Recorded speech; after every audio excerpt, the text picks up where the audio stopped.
Hello, friends, and welcome back to Stories About Entitled People. In our first story, our OP, a disabled veteran, was asked to be a bridesmaid for a friend who soon revealed herself to be a Bridezilla from hell. Told to do what I have to do.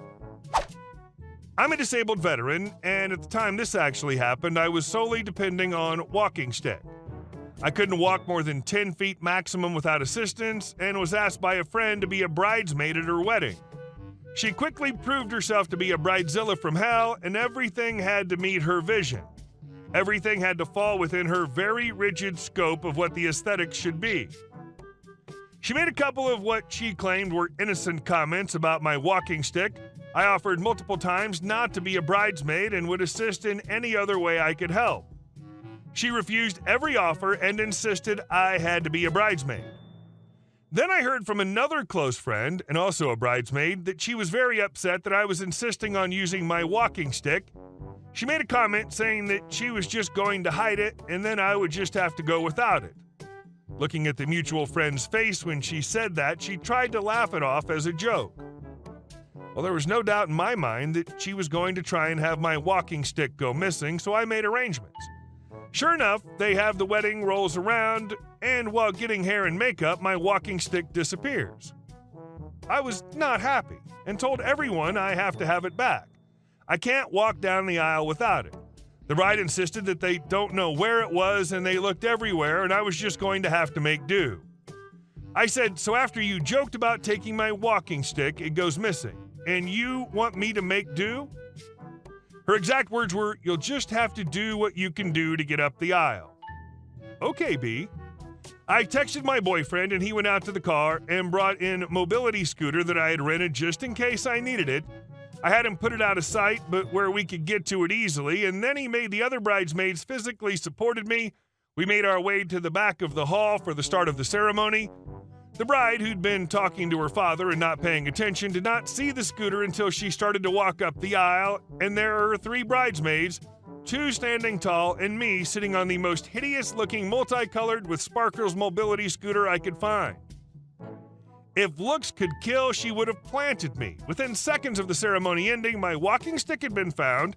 She and her new husband brought it over to me and told me it had been found, and I could get that god-awful scooter back out to the car. I mustered up a tear and told her I was so sorry, but I was in so much pain from having to try to walk without my walking stick that there was no way I'd be able to go without the scooter. I'm very proud to say that the scooter is in over 90% of her wedding photos. This is incredibly beautiful. You are a glorious person. Bridezillas who get so wrapped up in their vision of the perfect wedding that they become monsters are all too frequent lately. And our second story. Leave your cart? Wait while the disabled lady pushes it to the corral. I recently broke my wrist and am now sporting a bright purple cast on my arm. It slowed me down a bit, but I'm still driving, doing grocery shopping, etc., just a bit slower, and mostly using one hand. A few days ago, I went to the grocery store to pick up a few items and was walking towards the store when I saw a rather fit-looking woman zip to her car with a cart full of bags, quickly unload her groceries, then leave her cart parked in the empty spot next to her. She hopped into her car and started it, and just as I got past her car, put it in reverse. Since abandoned shopping carts are my pet peeve, I grabbed her cart with my good arm as I walked by, and very slowly and laboriously, with my cast prominently displayed, began pushing it towards the corral. I was just far enough out into the road that she couldn't get around me and had to wait behind me while I struggled to the corral and slotted her cart into place. When she finally did get the chance to drive by me and exit the parking lot, she wouldn't even look at me. It was gloriously petty, and I hope I made her feel guilty for at least a moment or two. I most certainly wasted any time she saved by leaving her cart.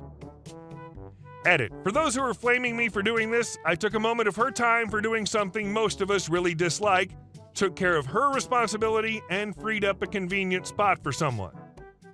I've been stuck parking a vehicle loaded with small kids way the F out because of shopping carts left in convenient spots, so yes, it pisses me off. As far as the semantics of me being disabled or not, outwardly I do look disabled at this point. Injured might be a more appropriate term, but it's already written. Was I petty? Yes, edit 2.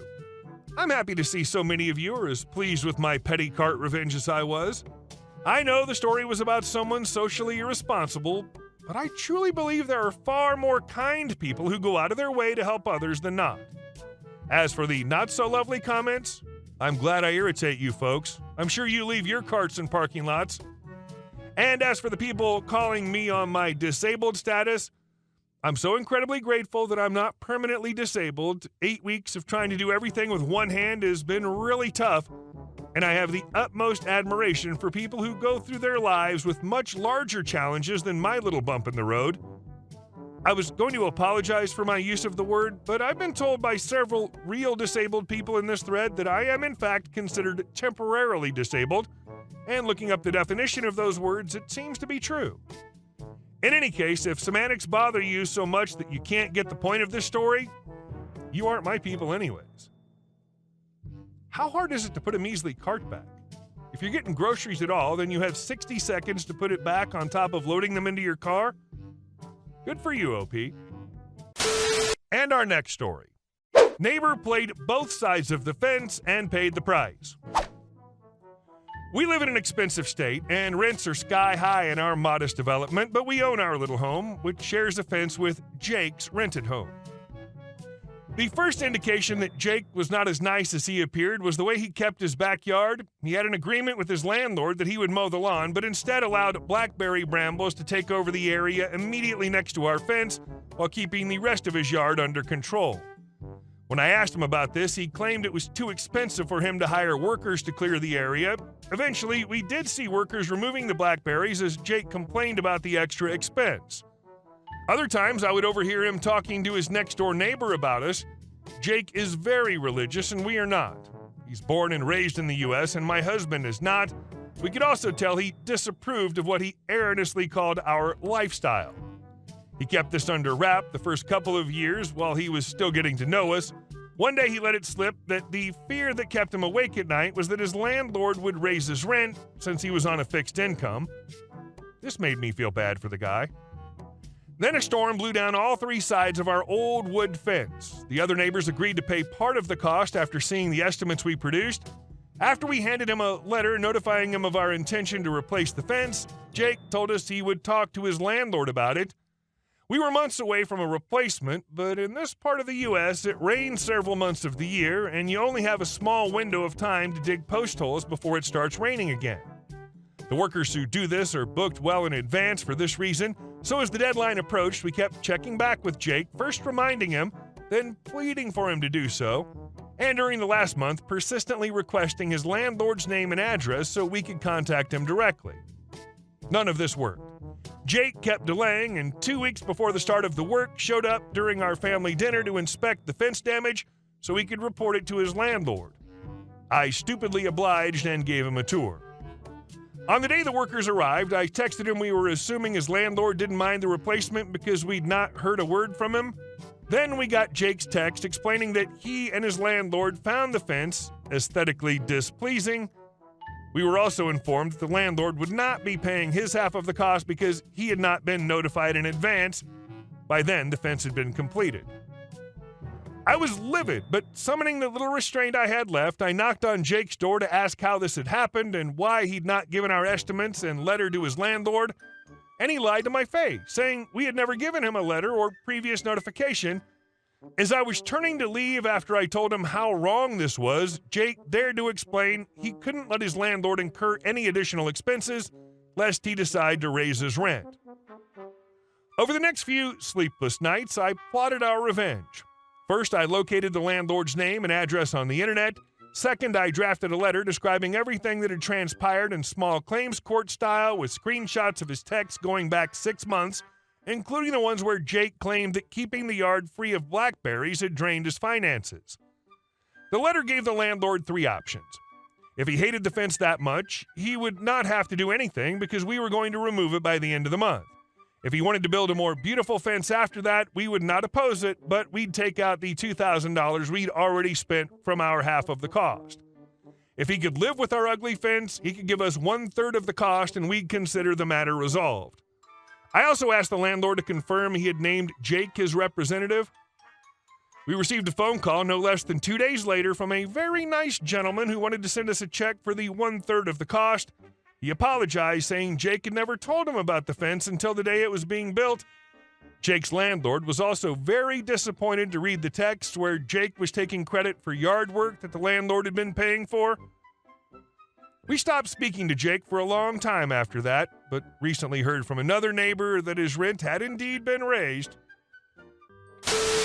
And our last story. Some backstory.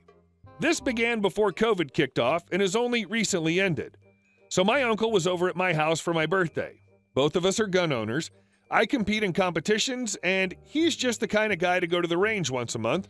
We'd gone shooting the previous day and only brought out a few guns because we had some technical stuff to work on with a few guns, so it wasn't really a trip just to shoot. My uncle surprised me on the trip with some tannerite, which is an explosive you set off by shooting it, so we ended up blowing some crap up out there, but mostly saving it for the next day. The next day, we were packing up to actually go out shooting for real instead of spending the day tinkering, and my uncle asked me to bring one of my guns that has a very expensive and hard-to-find ammo for him to shoot a bit. I told him I only had about 20 rounds for it and would like to save them for another day since I didn't know if I'd be able to find more.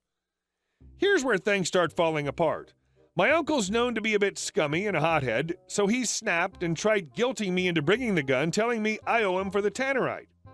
I told him that I didn't realize I'd have to pay him back for a gift, and that if that was the case, he could just have the remaining tannerite then walked back to my room and started putting away my guns, since I could tell this was pretty much going to ruin the day.